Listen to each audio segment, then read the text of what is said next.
Well, welcome back to another edition of 42nd Street Pete's Grindhouse, and I'd be lying if I didn't say it was a hell of a week here.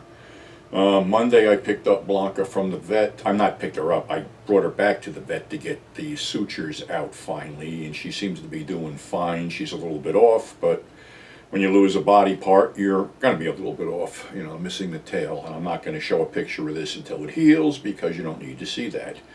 Be that as it may, my sincere thanks to everybody who pitched in and helped out during this time, because basically I tried to figure this shit out. Her bill was almost $4,000, and in between that with the other one and the emergency vet visits, throw another two on top of that. So yeah, like I said, it ain't cheap, but I'm thankful she's back. I'm thankful the two of them seem to be doing good, and I'm thankful for the help I got. So that's that. And a big shout out to the Death Curse Society for having me on for 2 hours Monday, and I guess I did a hell of an interview because everybody seems to be happy about it. So there's that. So that's available on YouTube. I guess just go to the Death Curse Society and look that up, and it's up there. I already looked at it, so that's that. I know I was talking about certain actors who you don't know what their ethnicity is until you do some research, but I want to do a whole show on that eventually. But one guy came to mind, and that guy is a guy who seemed to be in just about everything shot in New York and above and below that, and he was even Peter the Apostle in Martin Scorsese's Last Temptation of Christ.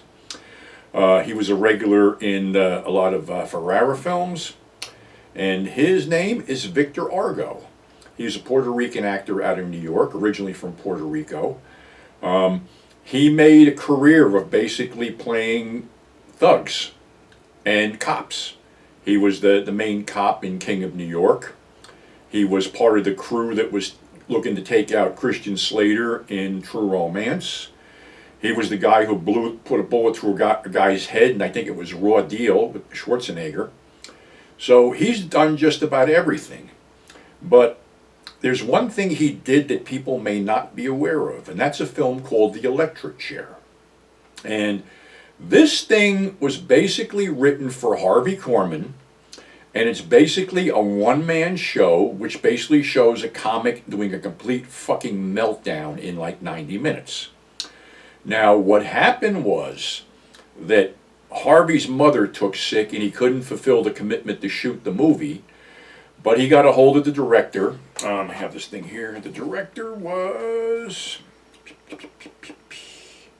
Oh shit, why can't I see this? Okay, Mark Eisenstein. And Harvey basically told Mark Eisenstein that the only actor that he knows that is capable of pulling this off is Victor Argo. Now, here's the DVD, which is pretty much completely out of print. But I went to the premiere of this thing because Wild Eye Releasing put it out.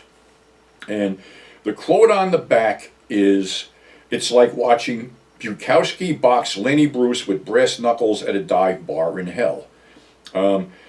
Basically, it's Victor going through this whole thing about a wife and something like that. And there's going to be, what did they say, a live execution live on stage with the electric chair. And for basically 105 minutes, which is the running time on this, you watch Victor completely do a meltdown on stage.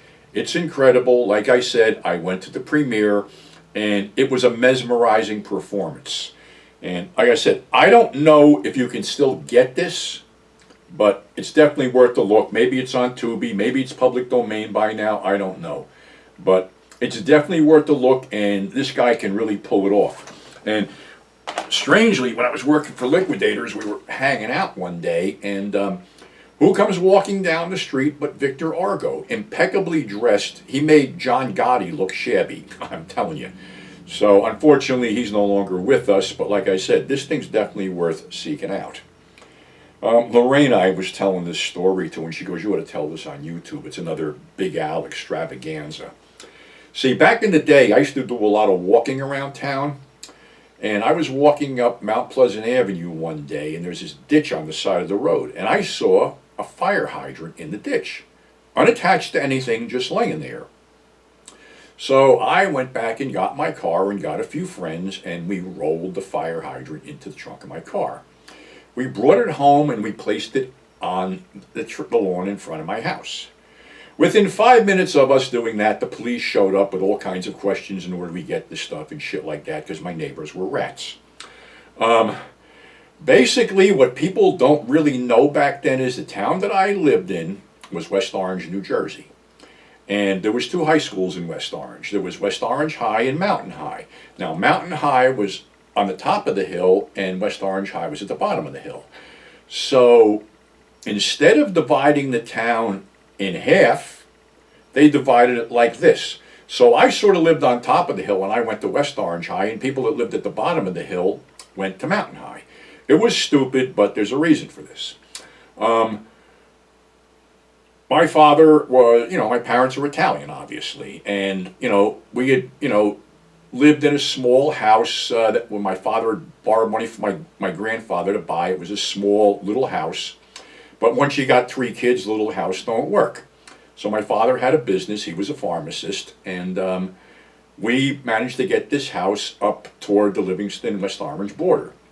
And what I found out was there was a huge amount of prejudice aimed at Italians back then, because I kept hearing stupid comments like, these wops don't deserve to live here, fucking guineas up here, this and that and the other thing. And this was not masked. This was out in the open. And, this, like I said, the cops showed up within 5 minutes because the neighbors would call the cops because we were Italian. And this was an ongoing thing where if we left our bicycles out, they would be confiscated by the cops because they were supposedly abandoned or shit like that. It went on for a long time, and it was fucking bullshit, and it even went into my schooling because you had to deal with that prejudice down there too. Most of the cops in West Orange were Irish, and they didn't like Italians. So it was kind of weird demographic, but anybody who thinks I didn't experience ethnic prejudice firsthand, you're wrong, because I did. This is a small example of it. But it's a Big Al story. So anyway, I'm in my driveway working on my car when Big Al comes driving up with his pickup truck. And in the back of his pickup truck, there is a huge fucking street light. Like the kind that used to be in shopping centers, the big ones with the fucking gooseneck that lay down. I don't know how long this damn thing was, but it's hanging out the back of his truck. I'm thinking, God, maybe 30, 40 feet. And he pulls in my driveway. I go, where the fuck did you get that? He goes, well, down by where you work, where the A&P is. Well, in my early days, I was a produce clerk and a meat cutter at A&P, and I was also a driver for a pharmacy down there that was attached to the strip mall. So I said, you went down to the parking lot where in the A&P and you knocked the street light down? He goes, no, I found it knocked down. I said, what are you going to do with it? He goes, it's aluminum. I can scrap it. Aluminum's worth a lot of money. Well, actually, it was back then. And I said, how the fuck are you going to scrap this? He goes, that's where you come in. We can cut it up. I said, cut it up with what? He goes, you got to have a hacksaw. I'm like, dude, there's no fucking way I'm going to do this. What are you, insane? So then he starts taking it out of the truck. I'm like, what the fuck are you doing? You can't leave this damn thing here. My old man sees this, he'll go fucking crazy. So we go back and forth, and he goes, call the guy you know at the scrapyard. I said, I'm not getting involved in this shit. So he gets all pissed off, gets the thing back in his truck and takes off. I don't know what happened. I don't want to know what happened, but it was like a comedy. Because no matter what he said, there's no way this is going to happen. You got to have something I said, I don't have anything to cut it with. You're not going to cut it with a hacksaw. The base of this fucking thing was this big. But like I said, I don't know what he did with it. I'm pretty much thinking he got frustrated and abandoned the damn thing. But that's some of the things I had to deal with Big Al. So, and another thing I got to say here. The Facebook account that says Pete Chirella is locked out. I can't get into it. So if you want to friend me again, I had to go by Peter Chirella to fucking circumvent the bullshit with Facebook. So if anybody who's been like roaming around for the past month that thinks I'm dead or can't get in touch with anybody, go on Facebook, find Peter Chirella, and send me a friend request, and I'll take it because I'm having trouble finding a bunch of people here since this happened. It's kind of a fucking joke. I don't know how the hell I could even retrieve that account, so I opened another one, but this is my last fucking go around with this because I have no other address to use. So check out Electric Chair. Thanks for subscribing. Thanks for tuning in. Definitely check out the Death Curse Society interview with me. And have a great weekend, and we'll catch you on the flip side.